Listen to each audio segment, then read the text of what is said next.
ಓಂ ಶಾಂತಿ. ಇಂದಿನ ದಿನಾಂಕ 7/3/2025. ಪ್ರಾರ್ಥ ಮುರಳಿ ಬಾಪ್ತಾದ ಮಧುಬನ.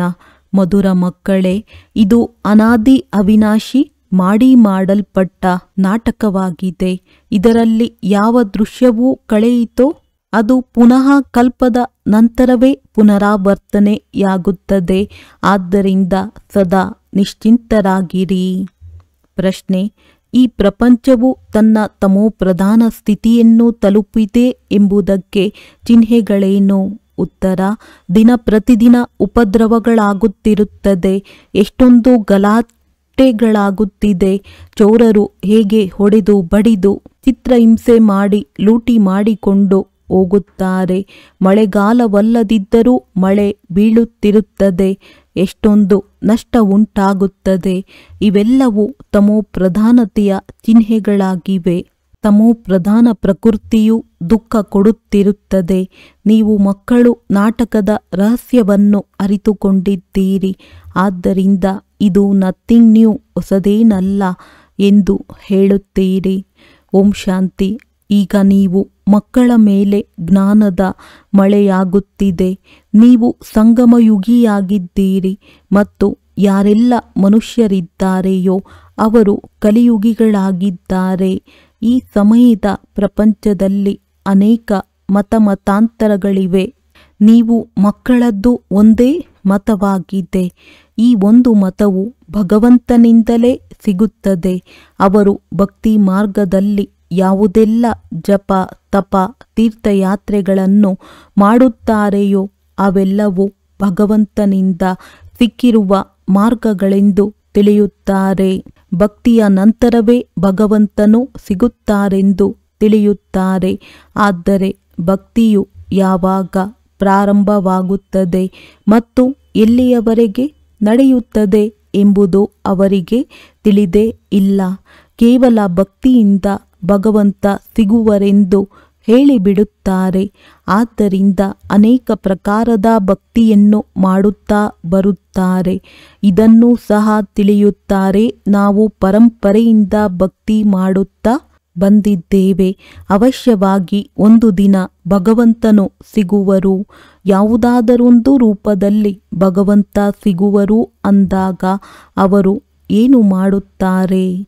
ಅವಶ್ಯವಾಗಿ ಸದ್ಗತಿಯನ್ನು ಕೊಡುತ್ತಾರೆ. ಏಕೆಂದರೆ ಅವರು ಸರ್ವರ ಸದ್ಗತಿದಾತನಾಗಿದ್ದಾರೆ. ಭಗವಂತ ಯಾರು, ಯಾವಾಗ ಬರುವರು ಎಂಬುದನ್ನು ಸಹ ತಿಳಿದುಕೊಂಡಿಲ್ಲ. ಬಲೆ ಭಿನ್ನ ಭಿನ್ನ ಪ್ರಕಾರದಲ್ಲಿ ಮಹಿಮೆ ಮಾಡುತ್ತಾರೆ. ಭಗವಂತನು ಪತಿತ ಪಾವನ ಜ್ಞಾನಸಾಗರನೆಂದು ಹೇಳುತ್ತಾರೆ. ಜ್ಞಾನದಿಂದಲೇ ಸದ್ಗತಿಯಾಗುತ್ತದೆ.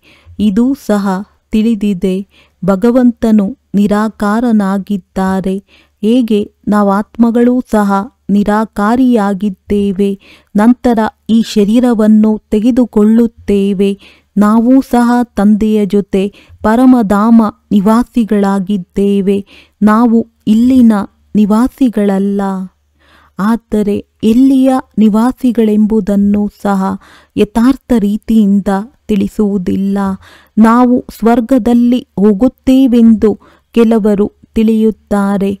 ಆದರೆ ಯಾರೂ ನೇರವಾಗಿ ಸ್ವರ್ಗದಲ್ಲಿ ಹೋಗುವಂತಿಲ್ಲ. ಇನ್ನು ಕೆಲವರು ಜ್ಯೋತಿಯು ಜ್ಯೋತಿಯಲ್ಲಿ ಸಮಾವೇಶವಾಗುತ್ತದೆ ಎಂದು ಹೇಳುತ್ತಾರೆ. ವಾಸ್ತವಿಕವಾಗಿ ಇದು ಸಹ ತಪ್ಪಾಗಿ ಬಿಡುತ್ತದೆ. ಜ್ಯೋತಿಯು ಜ್ಯೋತಿಯಲ್ಲಿ ಸಮಾವೇಶವಾಗುವುದೆಂದು ಹೇಳಿ ಆತ್ಮವನ್ನು ಸಹ ವಿನಾಶಿ ಮಾಡಿಬಿಡುತ್ತಾರೆ. ಮೋಕ್ಷವೂ ಸಹ ಯಾರಿಗೂ ಸಿಗಲು ಸಾಧ್ಯವಿಲ್ಲ. ಮಾಡಲ್ಪಟ್ಟಿರುವುದೇ ನಡೆಯುತ್ತಿದೆ ಎಂಬುದನ್ನು ಅವರೇ ಹೇಳುತ್ತಾರೆ. ಈ ಚಕ್ರವು ಸುತ್ತುತ್ತಾ ಇರುತ್ತದೆ. ಇತಿಹಾಸ ಭೂಗೋಳವು ಪುನರಾವರ್ತನೆಯಾಗುತ್ತದೆ. ಆದರೆ ಚಕ್ರವು ಹೇಗೆ ಸುತ್ತುತ್ತದೆ ಎಂಬುದು ತಿಳಿದಿಲ್ಲ. ಚಕ್ರವನ್ನಾಗಲಿ ಈಶ್ವರನನ್ನಾಗಲಿ ತಿಳಿದಿಲ್ಲ. ಭಕ್ತಿ ಮಾರ್ಗದಲ್ಲಿ ಎಷ್ಟೊಂದು ಅಲೆದಾಡುತ್ತಾರೆ. ಭಗವಂತನು ಯಾರೆಂಬುದನ್ನು ನೀವು ತಿಳಿದುಕೊಂಡಿದ್ದೀರಿ. ಭಗವಂತನನ್ನು ತಂದೆಯೆಂತಲೂ ಹೇಳುತ್ತಾರೆ. ಅಂದ ಮೇಲೆ ಬುದ್ಧಿಯಲ್ಲಿ ಬರಬೇಕಲ್ಲವೇ? ಲೌಕಿಕ ತಂದೆ ಇದ್ದರೂ ಸಹ ನಾವು ಈ ತಂದೆಯನ್ನು ನೆನಪು ಮಾಡುತ್ತೇವೆಂದರೆ ಲೌಕಿಕ ಮತ್ತು ಅಲೌಕಿಕ ಇಬ್ಬರು ತಂದೆಯರಾದರು. ಆ ಪಾರಲೌಕಿಕ ತಂದೆಯೊಂದಿಗೆ ಮಿಲನ ಮಾಡಲು ಇಷ್ಟೊಂದು ಭಕ್ತಿ ಮಾಡುತ್ತಾರೆ. ಅವರು ಪರಲೋಕದಲ್ಲಿರುತ್ತಾರೆ. ಅವಶ್ಯವಾಗಿ ನಿರಾಕಾರಿ ಪ್ರಪಂಚವೂ ಇದೆ. ನೀವೀಗ ಬಹಳ ಚೆನ್ನಾಗಿ ಅರಿತುಕೊಂಡಿದ್ದೀರಿ. ಮನುಷ್ಯರು ಏನೆಲ್ಲವನ್ನು ಮಾಡಿರುವರೋ ಅದೆಲ್ಲವೂ ಭಕ್ತಿ ಮಾರ್ಗವಾಗಿದೆ. ರಾವಣ ರಾಜ್ಯದಲ್ಲಿ ಭಕ್ತಿಯೇ ಭಕ್ತಿಯು ನಡೆಯುತ್ತಾ ಬಂದಿದೆ.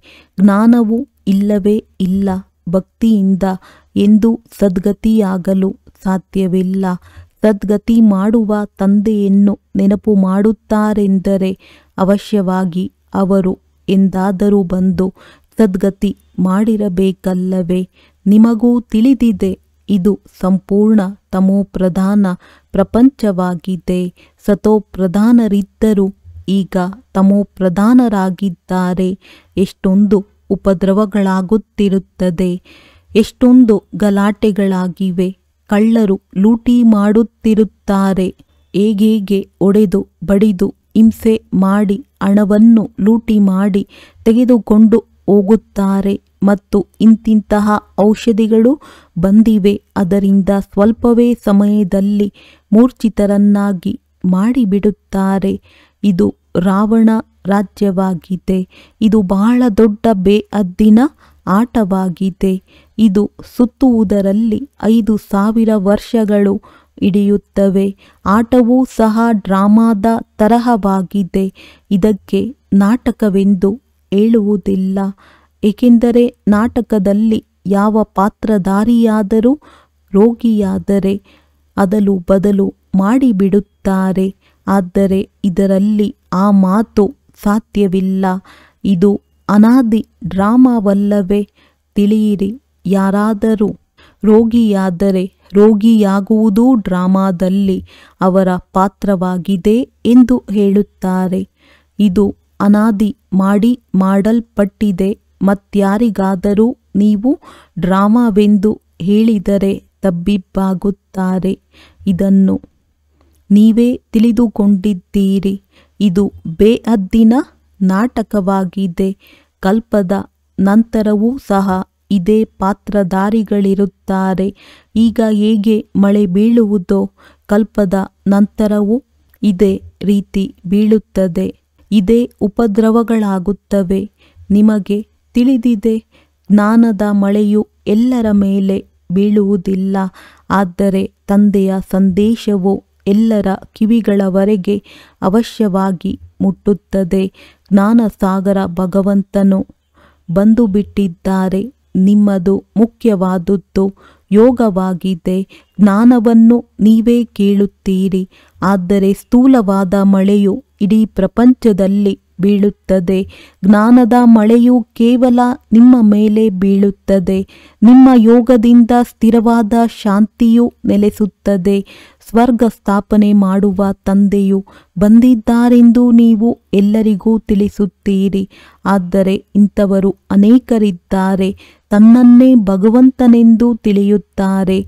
ಅಂದ ಮೇಲೆ ನಿಮ್ಮದನ್ನು ಯಾರು ಒಪ್ಪುವರು? ಆದ್ದರಿಂದಲೇ ತಂದೆಯು ತಿಳಿಸುತ್ತಾರೆ, ನನ್ನನ್ನು ಯಥಾರ್ಥವಾಗಿ ತಿಳಿಯುವವರು ಕೋಟಿಯಲ್ಲಿಯೂ ಕೆಲವರು, ಕೆಲವರಲ್ಲಿಯೂ ಕೆಲವರೇ. ಭಗವಂತ ತಂದೆ ಬಂದಿದ್ದಾರೆಂಬ ಮಾತನ್ನು ನಿಮ್ಮಲ್ಲಿಯೂ ನಂಬರ್ವಾರ್ ತಿಳಿದುಕೊಂಡಿದ್ದಾರೆ. ತಂದೆಯಿಂದ ಆಸ್ತಿಯನ್ನು ತೆಗೆದುಕೊಳ್ಳಬೇಕಲ್ಲವೇ?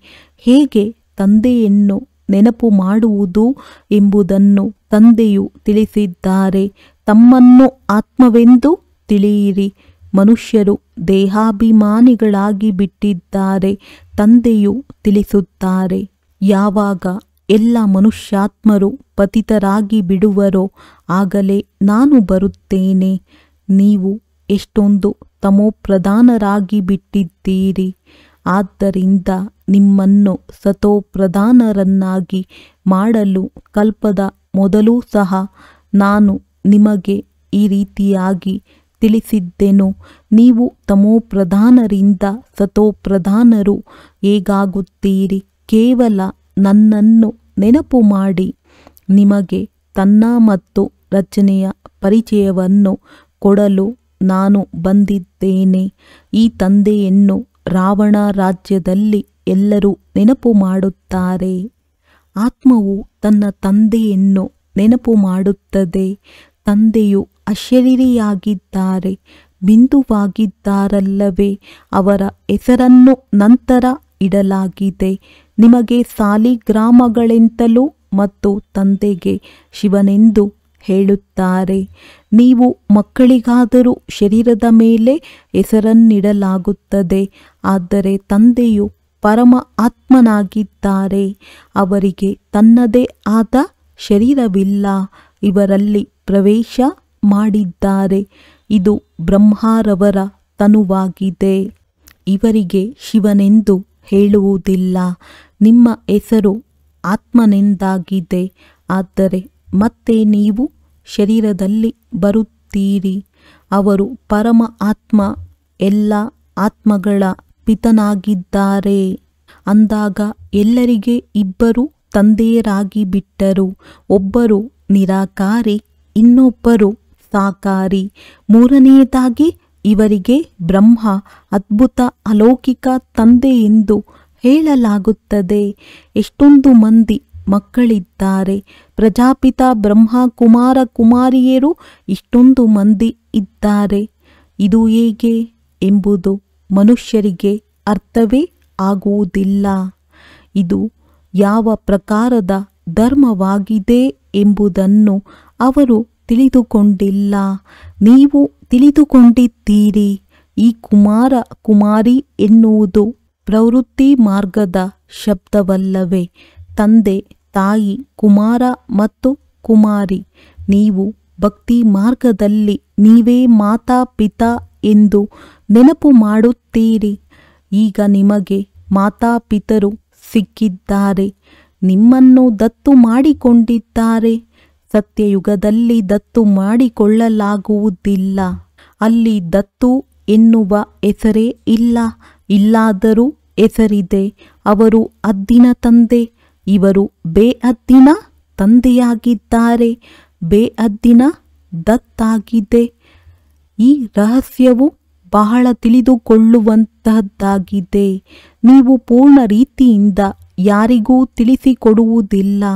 ಮೊಟ್ಟ ಮೊದಲಿಗೆ ಯಾರಾದರೂ ಒಳಗೆ ಬರುತ್ತಾರೆಂದರೆ ನಾವು ಗುರುವಿನ ದರ್ಶನ ಮಾಡಲು ಬಂದಿದ್ದೇವೆಂದು ತಿಳಿಸಿದರೆ ಆಗ ಹೇಳಿ, ಇದು ಮಂದಿರವಲ್ಲ. ಬೋರ್ಡಿನ ಮೇಲೆ ನೋಡಿ ಏನೆಂದು ಬರೆಯಲ್ಪಟ್ಟಿದೆ. ಬ್ರಹ್ಮ ಕುಮಾರ ಕುಮಾರಿಯರು ಅನೇಕರಿದ್ದಾರೆ. ಇವರೆಲ್ಲರೂ ಪ್ರಜಾಪಿತನ ಮಕ್ಕಳಾದರು. ನೀವೂ ಸಹ ಪ್ರಜೆಗಳಾದಿರಿ. ಭಗವಂತನು ಸೃಷ್ಟಿಯನ್ನು ರಚಿಸುತ್ತಾರೆ. ಬ್ರಹ್ಮ ಮುಖ ಕಮಲದ ಮೂಲಕ ನಮ್ಮನ್ನು ರಚಿಸಿದ್ದಾರೆ.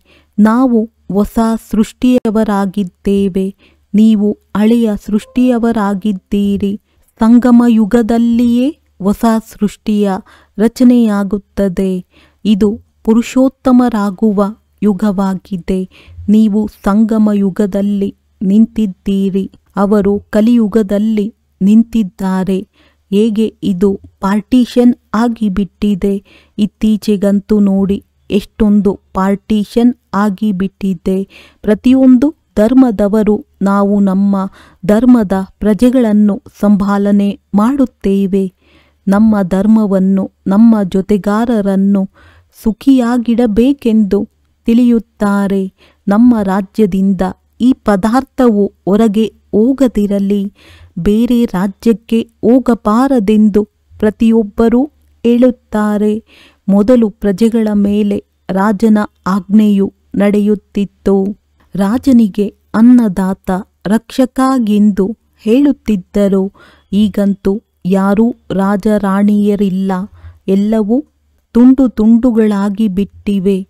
ಎಷ್ಟೊಂದು ಉಪದ್ರವಗಳಾಗುತ್ತವೆ. ಆಕಸ್ಮಿಕವಾಗಿ ಪ್ರವಾಹವು ಬಂದು ಬಿಡುತ್ತದೆ. ಭೂಕಂಪಗಳಾಗುತ್ತಿರುತ್ತವೆ. ಇವೆಲ್ಲವೂ ದುಃಖದ ಮೃತ್ಯುವಾಗಿದೆ. ಈಗ ನೀವು ಬ್ರಾಹ್ಮಣರು ತಿಳಿದುಕೊಂಡಿದ್ದೀರಿ. ಈಗ ನಾವೆಲ್ಲರೂ ಪರಸ್ಪರ ಸಹೋದರರಾಗಿದ್ದೇವೆ ಅಂದಾಗ ನಾವು ಪರಸ್ಪರ ಬಹಳ ಪ್ರೀತಿಯಿಂದ ಶಿರಖಂಡವಾಗಿರಬೇಕಾಗಿದೆ. ನಾವು ಒಬ್ಬ ತಂದೆಯ ಮಕ್ಕಳಾಗಿದ್ದೇವೆಂದರೆ ಪರಸ್ಪರ ಬಹಳ ಪ್ರೀತಿ ಇರಬೇಕು.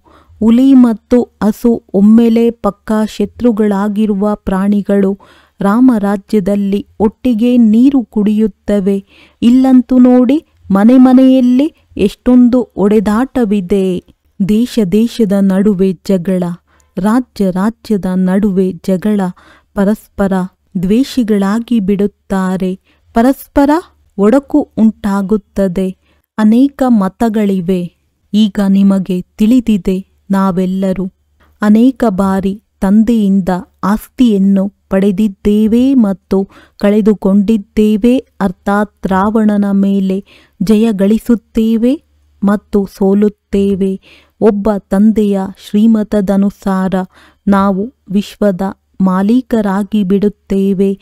ಆದ್ದರಿಂದ ಅವರಿಗೆ ಶ್ರೇಷ್ಠಾತಿ ಶ್ರೇಷ್ಠ ಭಗವಂತನೆಂದು ಕರೆಯಲಾಗುತ್ತದೆ. ಸರ್ವರ ದುಃಖಹರ್ತ ಸುಖಕರ್ತನೆಂದು ಕರೆಯಲಾಗುತ್ತದೆ.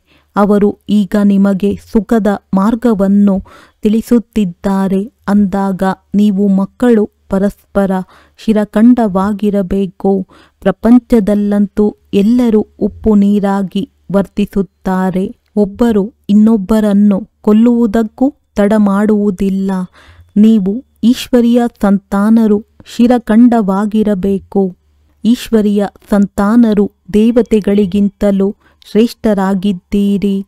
ಏಕೆಂದರೆ ನೀವು ತಂದೆಗೆ ಎಷ್ಟೊಂದು ಸಹಯೋಗಿಗಳಾಗಿದ್ದೀರಿ.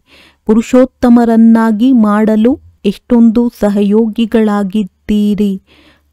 ಆದ್ದರಿಂದ ನಿಮ್ಮ ಮನಸ್ಸಿನಲ್ಲಿ ಬರಬೇಕು, ನಾವು ಪುರುಷೋತ್ತಮರಾಗಿದ್ದೇವೆ ಅಂದ ಮೇಲೆ ನಮ್ಮಲ್ಲಿ ದೈವಿ ಗುಣಗಳಿವೆಯೇ? ಆಸುರಿ ಗುಣಗಳಿದ್ದರೆ ತಂದೆಯ ಮಗುವೆಂದು ಕರೆಸಿಕೊಳ್ಳಲು ಸಾಧ್ಯವಿಲ್ಲ. ಆದ್ದರಿಂದ ಸದ್ಗುರುವಿನ ನಿಂದಕರು ಪದವಿಯನ್ನು ಪಡೆಯಲು ಸಾಧ್ಯವಿಲ್ಲವೆಂದು ಹೇಳಲಾಗಿದೆ. ಆ ಕಲಿಯುಗಿ ಗುರುಗಳು ಈ ಮಾತನ್ನು ತಮಗಾಗಿ ಹೇಳಿಕೊಂಡು ಮನುಷ್ಯರನ್ನು ಎದುರಿಸುತ್ತಾರೆ. ಆದ್ದರಿಂದ ತಂದೆಯು ಮಕ್ಕಳಿಗೆ ತಿಳಿಸುತ್ತಾರೆ, ಯಾರು ತಂದೆಯ ಹೆಸರನ್ನು ಪ್ರಸಿದ್ಧ ಮಾಡುವರೋ, ಶಿರಖಂಡವಾಗಿ ವರ್ತಿಸುವರೋ ಅವರೇ ಸುಪುತ್ರರಾಗಿದ್ದಾರೆ. ತಂದೆಯು ಈ ಮಾತನ್ನು ಯಾವಾಗಲೂ ತಿಳಿಸುತ್ತಾರೆ, ಮಕ್ಕಳೇ ಶಿರಖಂಡವಾಗಿರಿ, ಉಪ್ಪು ನೀರಾಗಿ ಎಂದಿಗೂ ಪರಸ್ಪರ ಒಡೆದಾಡಬೇಡಿ. ನೀವಿಲ್ಲಿ ಶಿರಖಂಡವಾಗಬೇಕಾಗಿದೆ. ನಿಮ್ಮಲ್ಲಿ ಪರಸ್ಪರ ಬಹಳ ಪ್ರೀತಿ ಇರಬೇಕು. ಏಕೆಂದರೆ ನೀವು ಈಶ್ವರಿಯ ಸಂತಾನರಲ್ಲವೇ? ಈಶ್ವರನು ಅತಿ ಪ್ರಿಯನಾಗಿದ್ದಾರೆ. ಆದ್ದರಿಂದಲೇ ಎಲ್ಲರೂ ಅವರನ್ನೇ ನೆನಪು ಮಾಡುತ್ತಾರೆ. ಆದ್ದರಿಂದ ಪರಸ್ಪರ ನಿಮ್ಮಲ್ಲಿಯೂ ಸಹ ಬಹಳ ಪ್ರೀತಿ ಇರಬೇಕು. ಇಲ್ಲವಾದರೆ ತಂದೆಯ ಗೌರವವನ್ನು ಕಳೆಯುತ್ತೀರಿ. ಈಶ್ವರನ ಮಕ್ಕಳು ಪರಸ್ಪರ ಉಪ್ಪು ನೀರಾಗಿ ವರ್ತಿಸಲು ಹೇಗೆ ಸಾಧ್ಯ? ಆಗಿದ್ದರೆ ಮತ್ತೆ ಪದವಿಯನ್ನು ಹೇಗೆ ಪಡೆಯುತ್ತೀರಿ? ಆದ್ದರಿಂದ ಪರಸ್ಪರ ಶಿರಖಂಡವಾಗಿ ಇಲ್ಲಿ ಉಪ್ಪು ನೀರಾಗುತ್ತೀರೆಂದರೆ ಸ್ವಲ್ಪವೂ ಧಾರಣೆಯಾಗುವುದಿಲ್ಲ. ಒಂದು ವೇಳೆ ತಂದೆಯ ಆದೇಶದಂತೆ ನಡೆಯದಿದ್ದರೆ ಉತ್ತಮ ಪದವಿಯನ್ನು ಹೇಗೆ ಪಡೆಯುವಿರಿ? ದೇಹಾಭಿಮಾನದಲ್ಲಿ ಬರುವುದರಿಂದಲೇ ಪರಸ್ಪರ ಒಡೆದಾಡುತ್ತಾರೆ. ದೇಹಿ ಅಭಿಮಾನಿಯಾಗಿರಿ, ಆಗ ಏನೂ ಏರುಪೇರುಗಳಾಗುವುದಿಲ್ಲ. ತಂದೆಯು ಸಿಕ್ಕಿದ್ದಾರೆಂದ ಮೇಲೆ ದೈವಿ ಗುಣಗಳನ್ನು ಸಹ ಧಾರಣೆ ಮಾಡಬೇಕಾಗಿದೆ. ಆತ್ಮವು ತಂದೆಯ ತರಹ ಆಗಬೇಕಾಗಿದೆ. ಹೇಗೆ ತಂದೆಯಲ್ಲಿ ಪವಿತ್ರತೆ, ಸುಖ, ಶಾಂತಿ, ಪ್ರೀತಿ ಎಲ್ಲವೂ ಇದೆಯೋ ಅದೇ ರೀತಿ ನೀವು ಆಗಬೇಕಾಗಿದೆ. ಇಲ್ಲದಿದ್ದರೆ ಶ್ರೇಷ್ಠ ಪದವಿಯನ್ನು ಪಡೆಯಲು ಸಾಧ್ಯವಿಲ್ಲ. ಚೆನ್ನಾಗಿ ಓದಿ ತಂದೆಯಿಂದ ಉತ್ತಮ ಆಸ್ತಿಯನ್ನು ಪಡೆಯಬೇಕಾಗಿದೆ. ಯಾರು ಅನೇಕರ ಕಲ್ಯಾಣ ಮಾಡುವರೋ ಅವರೇ ರಾಜರಾಣಿಯರಾಗುತ್ತಾರೆ. ಉಳಿದವರು ಹೋಗಿ ದಾಸದಾಸಿಯರಾಗುತ್ತಾರೆ. ಯಾರ್ಯಾರು ಏನಾಗುತ್ತಾರೆಂಬುದನ್ನು ತಿಳಿದುಕೊಳ್ಳಬಹುದಲ್ಲವೇ? ಚೆನ್ನಾಗಿ ಓದುವವರು ನಾವು ಈ ಲೆಕ್ಕದಿಂದ ತಂದೆಯ ಹೆಸರನ್ನು ಹೇಗೆ ಪ್ರಸಿದ್ಧಗೊಳಿಸಬಹುದು ಎಂಬುದನ್ನು ತಾವು ತಿಳಿದುಕೊಳ್ಳಬಹುದು. ಈಶ್ವರನ ಮಕ್ಕಳಂತೂ ಬಹಳ ಪ್ರಿಯರಾಗಿರಬೇಕು. ನಿಮ್ಮನ್ನು ಯಾರೇ ನೋಡಲಿ ಅವರು ಖುಷಿಯಾಗಿ ಬಿಡಬೇಕು. ಅಂತಹ ಮಕ್ಕಳೇ ತಂದೆಗೂ ಪ್ರಿಯರೆನಿಸುತ್ತಾರೆ. ಮೊದಲು ಮನೆಯನ್ನು ಸುಧಾರಣೆ ಮಾಡಿ, ಮೊದಲು ಮನೆ ನಂತರ ಅನ್ಯರನ್ನು ಸುಧಾರಣೆ ಮಾಡಬೇಕಾಗಿದೆ. ಗೃಹಸ್ಥ ವ್ಯವಹಾರದಲ್ಲಿ ಕಮಲ ಪುಷ್ಪ ಸಮಾನ ಪವಿತ್ರ ಮತ್ತು ಶಿರಖಂಡವಾಗಿರಿ. ಯಾರೇ ನೋಡಲಿ, ಓಹೋ ಇವರ ಮನೆಯಲ್ಲಿ ಸ್ವರ್ಗದಂತಿದೆ ಎಂದು ಹೇಳುವಂತಿರಲಿ. ಅಜ್ಞಾನ ಕಾಲದಲ್ಲಿಯೂ ಬಾಬಾರವರು ಇಂತಹ ಮನೆಯನ್ನು ನೋಡಿದ್ದಾರೆ. 6-7 ಮಂದಿ ಮಕ್ಕಳು ವಿವಾಹ ಮಾಡಿಕೊಂಡಿರುವವರೆಲ್ಲರೂ ಒಟ್ಟಿಗೆ ಇರುತ್ತಾರೆ. ಎಲ್ಲರೂ ಮುಂಜಾನೆ ಎದ್ದು ಭಕ್ತಿ ಮಾಡುತ್ತಾರೆ. ಮನೆಯಲ್ಲಿ ಬಹಳ ಶಾಂತಿಯು ನೆಲೆಸಿರುತ್ತದೆ. ಅಂದ ಮೇಲೆ ಇಲ್ಲಿ ನಿಮ್ಮದ್ದು ಈಶ್ವರಿಯ ಕುಟುಂಬವಾಗಿದೆ. ಮನೆಯಲ್ಲಿ ಮಗನು ವಿವಾಹ ಮಾಡಿಕೊಂಡಿದ್ದರೆ ತಂದೆಯ ಆಸ್ತಿಯು ಸಿಗಲು ಸಾಧ್ಯವಿಲ್ಲ. ಅವರು ಹೋಗಿ ತಮ್ಮನ್ನು ಸಂಭಾಲನೆ ಮಾಡಿಕೊಳ್ಳಲಿ. ಹಂಸ ಮತ್ತು ಕೊಕ್ಕರೆ ಒಟ್ಟಿಗೆ ಇರಲು ಸಾಧ್ಯವಿಲ್ಲ. ನೀವಂತೂ ಹಂಸಗಳಾಗಬೇಕಾಗಿದೆ. ನೀವು ಉಪ್ಪು ನೀರಾಗಿ ವರ್ತಿಸಿದರೆ ತಂದೆಯು ನಿಮ್ಮಿಂದ ಖುಷಿ ಪಡುವುದಿಲ್ಲ. ನೀವು ಹೆಸರನ್ನು ಎಷ್ಟೊಂದು ಹಾಳು ಮಾಡುತ್ತೀರಿ ಎಂದು ತಂದೆಯು ಹೇಳುತ್ತಾರಲ್ಲವೇ? ಒಂದು ವೇಳೆ ನೀವು ಶಿರಖಂಡವಾಗಿ ವರ್ತಿಸುವುದಿಲ್ಲವೆಂದರೆ ಸ್ವರ್ಗದಲ್ಲಿ ಶ್ರೇಷ್ಠ ಪದವಿಯನ್ನು ಪಡೆಯಲು ಸಾಧ್ಯವಿಲ್ಲ. ಬಹಳ ಶಿಕ್ಷೆಯನ್ನು ಅನುಭವಿಸುವಿರಿ. ಇಂತಹ ತಂದೆಯ ಮಕ್ಕಳಾದ ಮೇಲೂ ಸಹ ಉಪ್ಪು ನೀರಾಗಿ ವರ್ತಿಸುತ್ತಾರೆಂದರೆ 100ಕ್ಕೆ 100ರಷ್ಟು ಶಿಕ್ಷೆಯನ್ನನುಭವಿಸುತ್ತಾರೆ. ಮತ್ತು ನಾವು ಏನು ಪದವಿಯನ್ನು ಪಡೆಯುತ್ತೇವೆಂದು ಸಾಕ್ಷಾತ್ಕಾರವು ಆಗುತ್ತಿರುತ್ತದೆ. ಒಳ್ಳೆಯದು. ಮಧುರಾತಿ ಮಧುರ ಅಗಲಿ ಹೋಗಿ ಮರಳಿ ಸಿಕ್ಕಿರುವಂತಹ ಮಕ್ಕಳಿಗೆ ಪ್ರೀತಿಯ ಮಾತ್ಪಿತಾ ಬಾಪ್ ದಾದಾರವರ ನೆನಪು, ಪ್ರೀತಿ ಹಾಗೂ ನಮಸ್ತೆ. ಆತ್ಮೀಯ ಮಕ್ಕಳಿಗೆ ಆತ್ಮೀಯ ತಂದೆಯ ನಮಸ್ತೆ. ಧಾರಣೆಗಾಗಿ ಮುಖ್ಯ ಸಾರ. ಸದಾ ಗಮನವಿರಲಿ, ನಾವು ಈಶ್ವರನ ಮಕ್ಕಳಾಗಿದ್ದೇವೆ. ನಾವು ಬಹಳ ಪ್ರಿಯರಾಗಿ ವರ್ತಿಸಬೇಕಾಗಿದೆ. ಪರಸ್ಪರ ಎಂದೂ ಉಪ್ಪು ನೀರಾಗಬಾರದು. ಮೊದಲು ತಮ್ಮನ್ನು ನಂತರ ಅನ್ಯರನ್ನು ಸುಧಾರಣೆ ಮಾಡುವ ಶಿಕ್ಷಣ ಕೊಡಬೇಕಾಗಿದೆ. ಹೇಗೆ ತಂದೆಯಲ್ಲಿ ಸುಖ, ಶಾಂತಿ, ಪವಿತ್ರತೆ, ಪ್ರೀತಿ ಮೊದಲಾದ ಎಲ್ಲ ಗುಣಗಳಿವೆಯೋ ಹಾಗೆಯೇ ತಂದೆಯ ಸಮಾನರಾಗಬೇಕು. ಸದ್ಗುರುವಿನ ನಿಂದಕರಾಗುವಂತಹ ಯಾವುದೇ ಕರ್ಮವನ್ನು ಮಾಡಬಾರದು. ತಮ್ಮ ಚಲನೆಯಿಂದ ತಂದೆಯ ಹೆಸರನ್ನು ಪ್ರಸಿದ್ಧಗೊಳಿಸಬೇಕಾಗಿದೆ. ವರದಾನ. ತಂದೆ ಮತ್ತು ಪ್ರಾಪ್ತಿಯ ಸ್ಮೃತಿಯಿಂದ ಸದಾ ಸಾಹಸ ಉಲ್ಲಾಸದಲ್ಲಿರುವಂತಹ ಏಕರಸ ಅಚಲ ಭವ. ಜನ್ಮ ಪಡೆದೊಡನೆ ತಂದೆಯ ಮೂಲಕ ಏನೇನು ಪ್ರಾಪ್ತಿಯಾಯಿತು ಆ ಪಟ್ಟಿಯನ್ನು ಸದಾ ಮುಂದಿಟ್ಟುಕೊಳ್ಳಿ. ಯಾವಾಗ ಪ್ರಾಪ್ತಿ ಅಚಲವಾಗಿರುತ್ತದೆ ಆಗ ಸಾಹಸ ಮತ್ತು ಉಲ್ಲಾಸವು ಸಹ ಅಚಲವಾಗಿರಬೇಕು. ಅಚಲವಾಗಿರುವ ಬದಲು ಒಂದು ವೇಳೆ ಮನಸ್ಸು ಏನಾದರೂ ಚಂಚಲವಾಗಿ ಬಿಟ್ಟರೆ ಅಥವಾ ಸ್ಥಿತಿ ಚಂಚಲತೆಯಲ್ಲಿ ಬಂದು ಬಿಟ್ಟರೆ ಅದರ ಕಾರಣವಾಗಿದೆ ತಂದೆ ಮತ್ತು ಪ್ರಾಪ್ತಿಯನ್ನು ಸದಾ ಮುಂದಿಟ್ಟುಕೊಳ್ಳುವುದಿಲ್ಲ. ಸರ್ವ ಪ್ರಾಪ್ತಿಗಳ ಅನುಭವ ಸದಾ ಎದುರಿಗೆ ಅಥವಾ ಸ್ಮೃತಿಯಲ್ಲಿದ್ದಾಗ ಎಲ್ಲ ವಿಘ್ನಗಳು ಸಮಾಪ್ತಿಯಾಗಿ ಬಿಡುವುದು. ಸದಾ ಹೊಸ ಉಮಂಗ, ಹೊಸ ಉಲ್ಲಾಸವಿರುತ್ತದೆ. ಸ್ಥಿತಿ ಏಕರಸ ಮತ್ತು ಅಚಲವಾಗಿರುತ್ತದೆ. ಸ್ಲೋಗನ್: ಯಾವುದೇ ಪ್ರಕಾರದ ಸೇವೆಯಲ್ಲಿ ಸದಾ ಸಂತುಷ್ಟರಾಗಿರುವುದೇ ಒಳ್ಳೆಯ ಮಾರ್ಕ್ಸ್ ತೆಗೆದುಕೊಳ್ಳುವುದು. ಅವ್ಯಕ್ತ ಸೂಚನೆ: ಸತ್ಯ ಮತ್ತು ಸಭ್ಯತೆ ರೂಪಿ ಕಲ್ಚರ್ ಸಂಸ್ಕೃತಿಯನ್ನು ತಮ್ಮದಾಗಿಸಿಕೊಳ್ಳಿರಿ. ತಾವು ಬ್ರಾಹ್ಮಣ ಮಕ್ಕಳು ಬಹಳ ರಾಯಲ್ ಆಗಿದ್ದೀರಿ. ತಮ್ಮ ಚೆಹರೆ ಹಾಗೂ ಚಲನೆ ಎರಡೂ ಸತ್ಯತೆಯ ಸಭ್ಯತೆಯನ್ನು ಅನುಭವ ಮಾಡಿಸಲಿ. ಹಾಗೆ ನೋಡಿದರೆ ರಾಯಲ್ ಆತ್ಮಗಳನ್ನು ಸಭ್ಯತೆಯ ದೇವತೆಗಳು ಎಂದು ಹೇಳಲಾಗುತ್ತದೆ. ಅವರ ಮಾತನಾಡುವುದು, ನೋಡುವುದು, ನಡೆಯುವುದು, ತಿನ್ನುವುದು, ಕುಡಿಯುವುದು, ಕುಳಿತುಕೊಳ್ಳುವುದು, ಎದ್ದೇಳುವುದು, ಪ್ರತಿಯೊಂದು ಕರ್ಮದಲ್ಲಿ ಸಭ್ಯತೆ ಇದೆ. ಸತ್ಯತೆ ಸ್ವತಃವಾಗಿಯೇ ಕಾಣಿಸುತ್ತದೆ. ಈ ರೀತಿಯೆಲ್ಲ ನಾನಂತೂ ಸತ್ಯತೆಯನ್ನು ಸಿದ್ಧ ಮಾಡುತ್ತಿದ್ದೇನೆ, ಆದರೆ ನನ್ನಲ್ಲಿ ಸಭ್ಯತೆ ಇಲ್ಲ. ಇದಂತೂ ತಪ್ಪಾಗಿದೆ. ಒಳ್ಳೆಯದು. ಓಂ ಶಾಂತಿ.